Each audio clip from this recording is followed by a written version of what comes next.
Guys, do not make these mistakes when you are getting your product made. Are you someone with a brilliant new product idea, but maybe you're struggling to find a reliable manufacturer? Well, I get it, because finding a manufacturer that can produce high quality products, is reliable, and has transparent pricing can be daunting, especially if you're just starting out. I'm gonna give you the step-by-step plan to source the perfect manufacturer and bring your product ideas to life. So, in this video, I'm gonna give you a step-by-step guide of what you should never do when you're looking for a manufacturer to make your product. I'm Charisma Shaluakina, and if you're new here, welcome to Learn with Shopify. Let's dive in.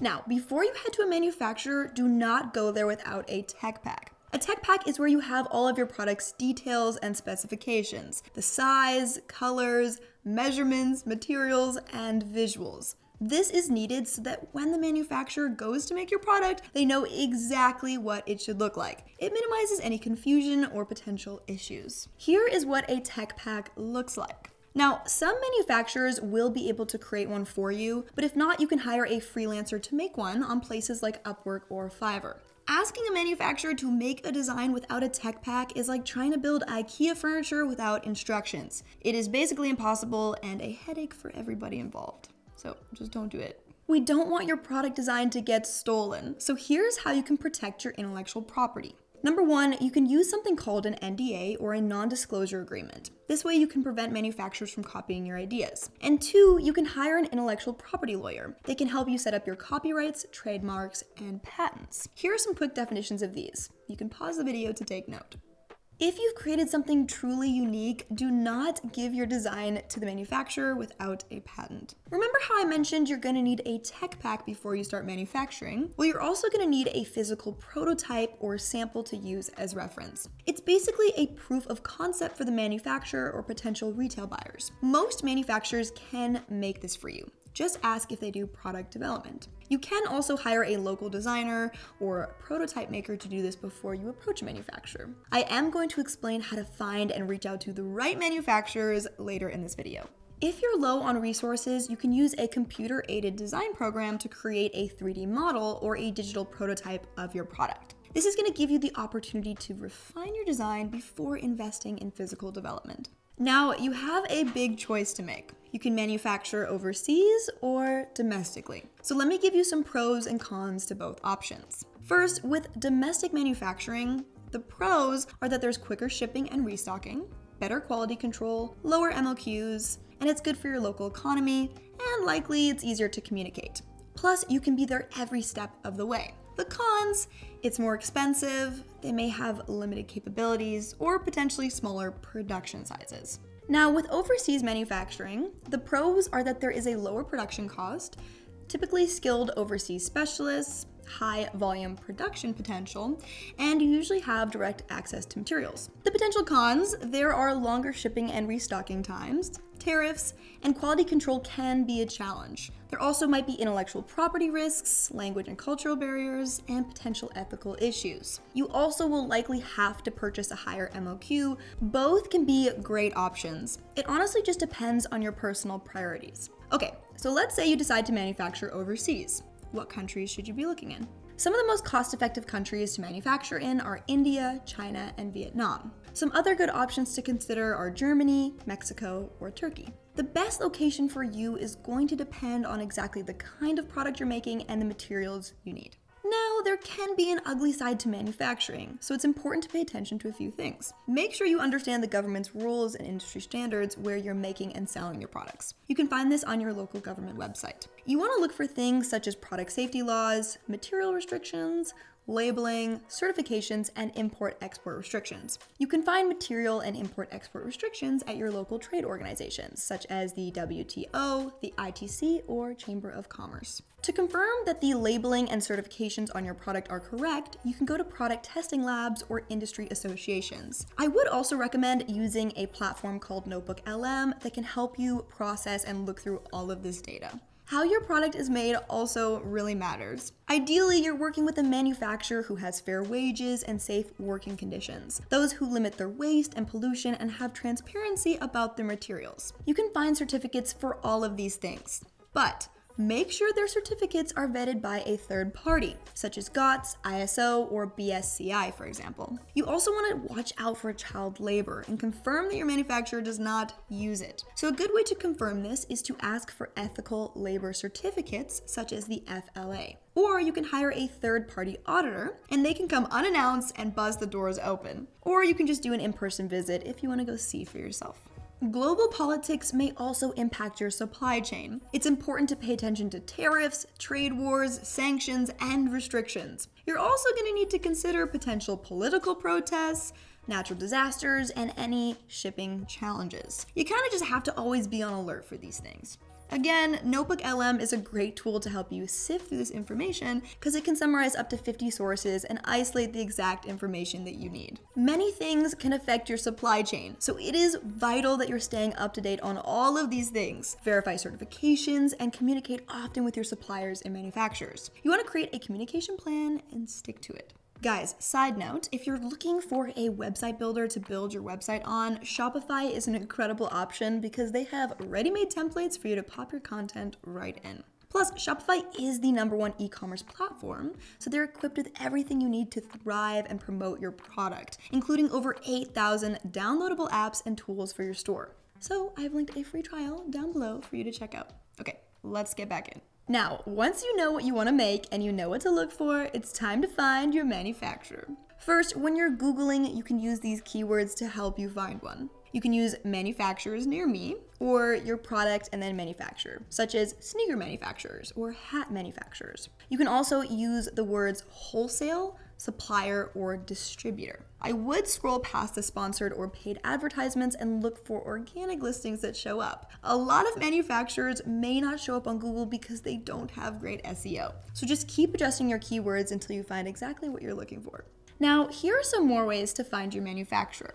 #1, referrals. If you have any friends who've already developed products before, ask for their recommendations. This can be the safest option because you know that that manufacturer is good to work with. 2, NAICS codes. You can use the North American Industry Classification System to find specific manufacturers. 3, online directories. You can use online domestic directories such as ThomasNet, Makers Row, or MFG. There's also overseas directories such as Alibaba, AliExpress, and IndiaMart. There are a ton of these to look through and they are incredibly helpful. Lastly, go to industry trade shows in your city to meet distributors and manufacturers in person. A great platform for finding manufacturers overseas is Alibaba. You can use it to look for verified manufacturers and suppliers in almost any niche. But when you're looking through, make sure that the suppliers you're reaching out to have trade insurance. Another great platform for the UK or Europe is europages.co.uk. You can also choose to look through the website from a few other countries. So get out there and go find your manufacturer. Okay, let's say you found a list of potential manufacturers. How can you confirm they're actually good for you? You're going to need to look through their website and reach out to them via email, phone, or WhatsApp to confirm all of these things. This checklist is for you to make sure that you get all of the information that you need. We don't want you to be blindsided. So I'm going to explain how to reach out to the manufacturers as well in the next section. Here is the manufacturer checklist. Communication is key. Are they responsive and eager to work with you? Do they take holidays off? Do they communicate in your style? Phone, text, email. 2, quality control. Do they have a proper inspection process for quality checking? You want to ask for quality control certifications, photos and videos of the process, potentially third-party inspections, custom reviews, and samples you can personally test. 3, customizability. Do they have the ability to customize your design the way that you want? This is very important. Lead times. Do they deliver products quickly and on time based on your industry standards? Minimum order quantities, also known as MOQs. Can you afford to purchase their MOQs? Is it the right amount for your company? You also want to see if you can negotiate the MOQs and potentially get a better rate. Next is cost per unit. Do they have reasonable prices? You can of course negotiate this as well. Never Split the Difference is a really good book on negotiating if you need a little bit of help in this area. It's a really good read.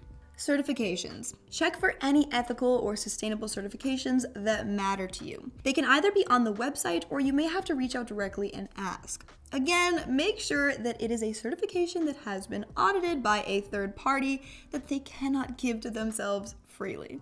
Prioritization. Do they have too many large clients to prioritize your project? Ideally, they have the time and resources they need to service you well. Smaller companies are more likely to value your business, so I would definitely check those out. Choosing your manufacturer is like choosing a partner. Make sure you can actually see a future with them. If they ignore your messages, take forever to commit, or keep making excuses, run. Get as far away from there as you can and go find somebody else. Now, how can you reach out to manufacturers? You want to put together a clear email with all of the essential details. Explain what your project is and what you're looking for. Make sure to include all the details you can about your product. This is really going to help you in the future. Make sure to ask each manufacturer about these things. What is their MOQ? What are the development and prototype costs? What is the turnaround time for development, production, and shipping? What are their payment terms and schedules? What payment methods do they take? And for example, do they require a 50% deposit up front? Do they have any reference of previous work or reviews? It can be a really good idea to request photos and videos of their previous products. And you also want to ask for a financial quote for all of these things.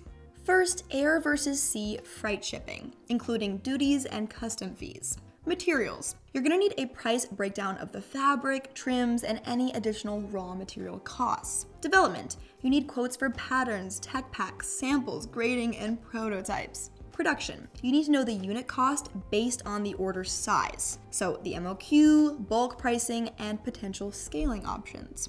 Fulfillment. If they offer it, how much do they charge for storage, packing, and direct shipping to your customers? Now, some manufacturers out there can be sneaky, so here are some red flags to pay attention to. Some manufacturers may use stolen images and videos, so check for authenticity and originality. You can use tineye.com or Google reverse image search to check these. You also want to pay attention to any strange communication issues, such as laggy response times or pushing you to communicate off the platform that you found them on. Do not say yes to any abnormal payment terms. You should never pay 100% upfront to a manufacturer. Ideally, it's 50% upfront and 50% after they've given you the product. Another thing is that you should avoid any manufacturers that lie or are not transparent about their processes. They should be very open and transparent with you.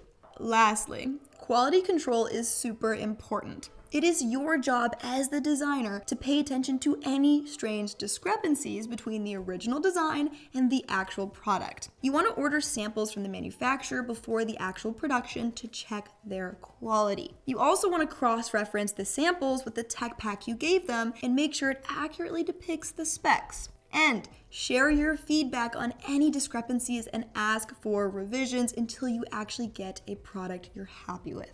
You also want to ask about their defect rate and process for handling defects. Acceptable defect rates depend on the industry that you're in.